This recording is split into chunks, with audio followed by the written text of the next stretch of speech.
Olá, meu nome é Arthur Aroa, eu sou aluno da licenciatura em Letras Português da Faculdade Unina e eu gravo esse vídeo como parte de uma atividade, né, da disciplina de Dramaturgia e Literatura Regional do nosso curso.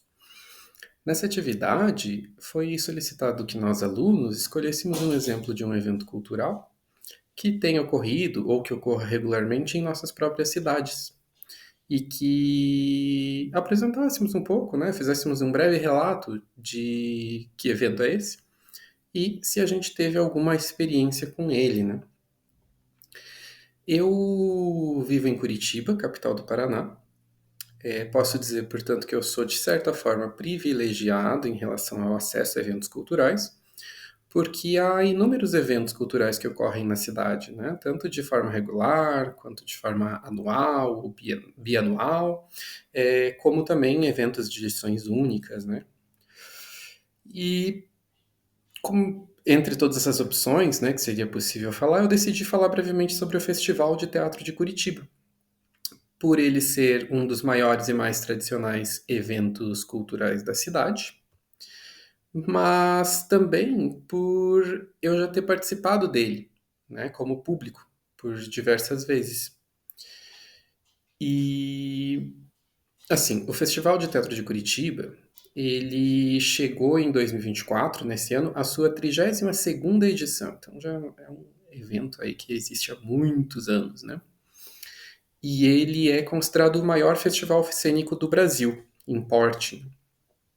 Ele é um evento que acontece anualmente, tá? Geralmente entre os meses de março e abril, mas o sistema de organização dele nunca para, porque assim que uma edição acaba, ali para abril de um ano, a organização da próxima edição já começa, né? Então, os produtores do evento, né, trabalham ali de abril a janeiro para já organizar a edição seguinte, né? É um sistema contínuo de produção cultural, ele nunca para no caso desse evento. E o evento, por hoje ter um porte tão grande, ele é gerido por uma empresa de produção cultural, que foi fundada pelos criadores do evento, que é dedicada exclusivamente a ele. É uma empresa que atua só trabalhando com o Festival de Teatro de Curitiba, até porque é um trabalho contínuo, como eu mencionei. Né? O nome dessa empresa é Parnax, essa produtora cultural. Essa empresa faz uso de captação de recursos via editais de leis de incentivo à cultura, né, como a Lei Rouanet, que habilitam esse evento a buscar patrocínio de empresas privadas e missas de grande porte, né, é, através do sistema de leis de incentivo. Ele é um evento que movimenta bastante a economia local, né? Tanto porque incentiva os próprios curitibanos a se movimentarem pela cidade, o que acaba aquecendo os comércios da região central da cidade, em especial, mas também porque atrai milhares de turistas durante a realização dele, né? Tem muitas pessoas que vêm de outras cidades para acompanharem o festival.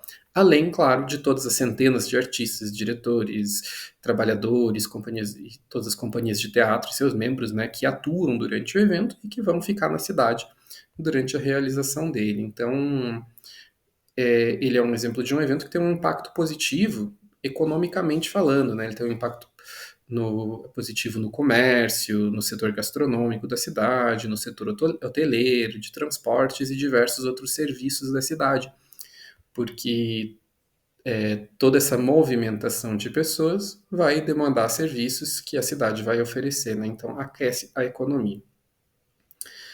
Esse evento ele conta sempre com diversas mostras paralelas. O que acontece? O Festival de Teatro de Curitiba ele tem uma mostra principal, né? Que é aquela com artistas e companhias que são especialmente convidados pela curadoria do evento, né? A cada ano a curadoria do evento ela propõe uma temática principal, né, para o festival, e aí eles alinham isso com convites a companhias e artistas específicos, né, que são os convidados, e essas peças da mostra principal, elas são apresentadas geralmente nos maiores teatros da capital paranaense, né, como o Teatro Guaíra, a Ópera de Arame e o Teatro UP Experience, né, que são teatros que contam com capacidade de público bem grande, né, para milhares de pessoas. Só que, ao mesmo tempo, ocorrem diversas outras mostras paralelas. Tem, por exemplo, uma mostra específica para teatro de improviso e de humor, que se chama Risorama. Tem outra mostra que é específica de teatro infantil, que se chama Guritiba. Tem outra específica para arte circense, que se chama Mishmash. Tem outro circuito que se chama Interlocuções, e que é um ciclo de oficinas de teatro e produção cênica, né, oferecidas à população. A gente tem também um circuito de música e gastronomia, chamado Gastronomics.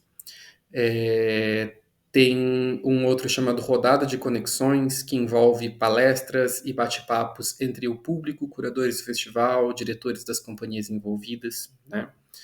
Tem também um circuito chamado Mostra Surda de Teatro, que é uma seleção de peças teatrais específicas que vão ser apresentadas em Libras, né? Tem também, por fim, a Mostra Fringe, que é uma mostra da qual qualquer companhia pode participar, seja ela brasileira ou internacional.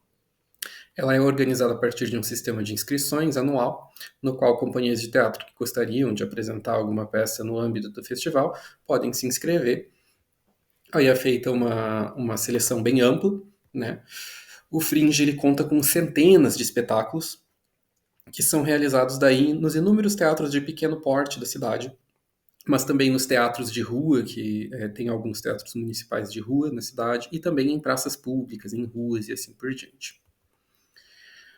Aí assim, embora eu não seja natural de Curitiba, eu vivo aqui há muitos anos, né? E eu estou bem integrado com a cidade, posso dizer assim. E ao longo dos últimos anos eu acompanhei por diversas vezes as várias edições do Festival de Teatro, né?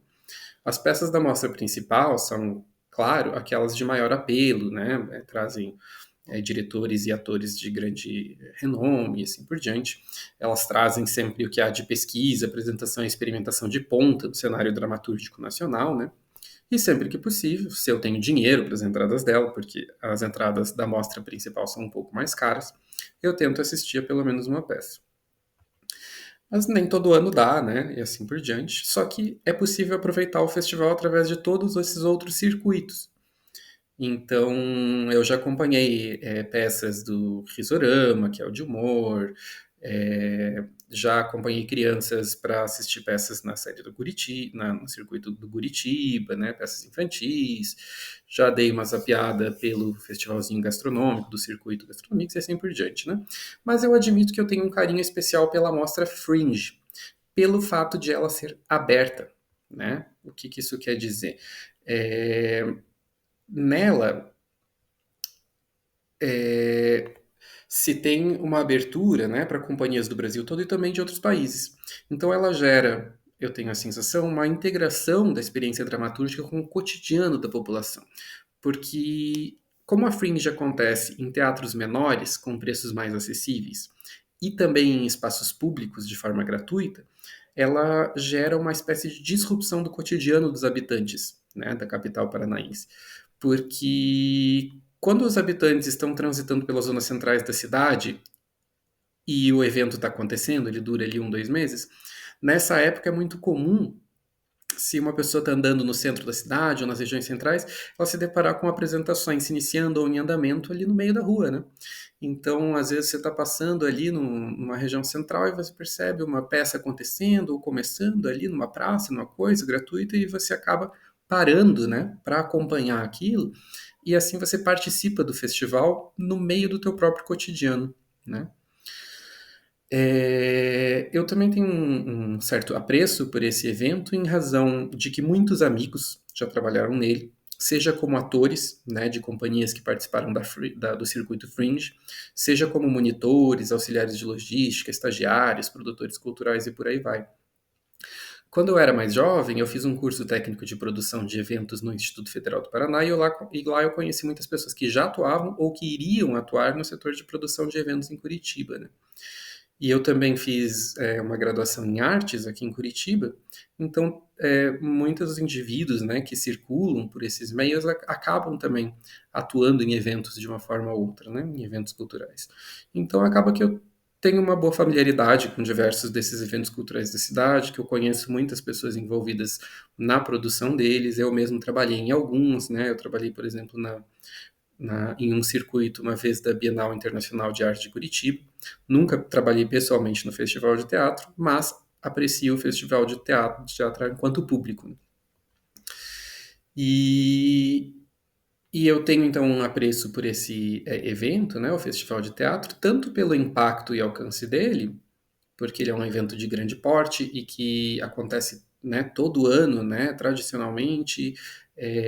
Então ele já tem uma ligação, né, cultural e social com a cidade, mas eu também aprecio o esforço, né, que a produção e curadoria faz, né, frequentemente para tentar ampliar o espectro do evento e tornar ele mais acessível, né? A exemplo de quando eles pensaram já há muitos anos na inclusão do circuito Guritiba, destinado ao público infantil, que contribui para a formação, né, de um público dramatúrgico, né? E, recentemente, com a inclusão que eles fizeram da Mostra Surda de Teatro, que envolve apresentações em Libras, né? Porque eu entendo que isso enriquece não só o festival em si, mas a relação que ele estabelece com os diversos públicos que compõem a sociedade curitibana, né? A população da própria cidade, né? Então, pessoalmente, eu torço para que este evento cultural continue existindo ainda por muitos anos sem fim, que a população da cidade possa continuar usufruindo e interagindo com ele aí por muito tempo, né? E caso você que me vê aí falando desse festival tenha ficado curioso para saber mais, você sempre pode explorar o site oficial do Festival de Teatro de Curitiba, né? festivaldecuritiba.com.br. E até porque a próxima edição, que vai ser ali no início de 2025, ali para março de 2025, ela já está em processo de produção a pleno vapor. Então, conforme os meses vão passando, os organizadores já vão atualizando o site com qual vai ser a temática da edição do ano que vem, quem são as companhias que estão sendo convidadas, como que vai funcionar o sistema de inscrição para Fringe e assim por diante, né? Então, fica a dica aí, se você é curitibano, para você apreciar o festival. Se você não é e quiser conhecer Curitiba e quiser aproveitar para fazer isso num período em que esteja acontecendo o festival, é uma excelente oportunidade. Beleza? Então, por hoje é isso. Valeu, gente.